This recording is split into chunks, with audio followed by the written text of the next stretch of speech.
En Algérie, on parle algérien, ça sert à rien d'apprendre l'arabe. Voici le genre de commentaires que j'ai reçu après une vidéo dans laquelle je disais que je n'arrivais pas à progresser en arabe littéraire. En effet, on m'a critiqué et on s'est même moqué de moi car j'apprends le Fusha, c'est-à-dire l'arabe littéraire, et que je suis nul en Darija alors que j'habite en Algérie. Je vais vous expliquer dans cette vidéo pourquoi j'ai fait ce choix et vous allez me dire ce que vous en pensez. Première raison, j'ai choisi d'apprendre le Fusha par facilité éducative. En effet, il y a en Algérie et dans le monde arabe des centaines de centres de formation et de professeurs qui travaillent tous les jours à diffuser l'arabe littéraire, alors que pour le Darija, l'offre de formation est beaucoup moins structurée. Ensuite, il y a également beaucoup plus de contenu pédagogique disponible en ligne, des livres, des articles, des vidéos, donc c'est beaucoup plus facile pour apprendre la langue.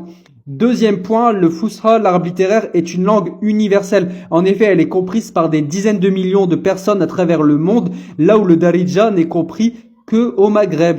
Le Fusha, en plus, est une bonne base pour l'apprentissage de tous les dialectes arabes et c'est la langue de la presse, des discours, de tout le contenu culturel. Donc c'est une langue qui est vraiment importante. Troisième point, et non des moindres, last but not least, comme on dit, pour l'aspect religieux. Le Fusha, c'est la langue de l'islam, du Coran, des enseignements religieux. Donc, je trouve que c'est un point vraiment intéressant pour ceux qui veulent progresser dans leur compréhension de la religion islamique.